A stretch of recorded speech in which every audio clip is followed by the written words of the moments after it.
గత కొన్ని రోజులుగా సోషల్ మీడియాలో చూసుకున్నట్టయితే కనుక విష్ణుప్రియ డ్రెస్సింగ్ మీద ఒక అబ్బాయి కేసు పెట్టడం జరిగింది. అది ఇప్పటికీ సోషల్ మీడియాలో ట్రెండ్ అవుతూనే ఉంది. మరి దీని మీద విష్ణుప్రియ డ్రెస్సింగ్ మీద ఇక్కడ ఉన్నటువంటి మహిళల్ని అడిగి తెలుసుకునే ప్రయత్నం చేస్తాం. అసలు డ్రెస్సింగ్ ఎలా ఉండాలి, ఎలా ఉంటే కనుక సమాజంలో ఆడవాళ్ళకి గౌరవం దక్కుతుంది అనే విషయాన్ని తెలుసుకుందాం.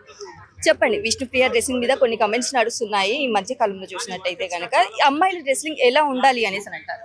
యాక్చువల్గా ఇండస్ట్రీ అన్నప్పుడు అన్ని విధాలుగా వేసుకోవాల్సి వస్తుంది.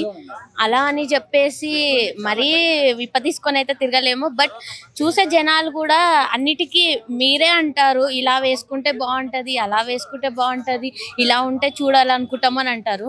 మళ్ళీ వేసుకున్నాక ఇన్ని కమెంట్స్ ఇస్తారు ఎందుకు? ఎలా ఉన్న అమ్మాయిని చూసే విధంగా చూస్తే, అమ్మాయిని అమ్మాయిగా చూడండి. ఫస్ట్ అమ్మాయిని అమ్మాయిగా చూస్తే, అమ్మాయిని గౌరవిస్తే తను వేసుకునే డ్రెస్ మీకు కనిపించదు.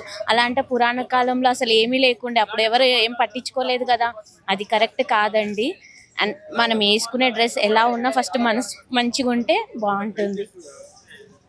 చిన్న ఇది ఏంటంటే అమ్మాయి ట్రెడిషనలే కావచ్చు, మోడలింగే కావచ్చు, ఏదైనా చూసే విధానం అది మీ ఏ రకంగా చూస్తున్నారు. కామంగా చూస్తున్నారా, జోలిగా చూస్తున్నారా, అది ఇంపార్టెంట్. అలా కామంగా ఎవరిని చూడకండి. ఇంట్లో చెల్లి ఉంది, తల్లి ఉంది, అందరూ ఉన్నారు.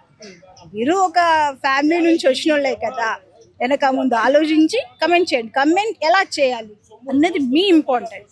అనవసరంగా ఏదో అన్నారు కదా, వాగేశాం కదా, ఇదే కదా, అది పద్ధతి కాదు. ఒక అమ్మాయిని అనవసరంగా అలా ట్రీట్ చేయడం పద్ధతి కాదు.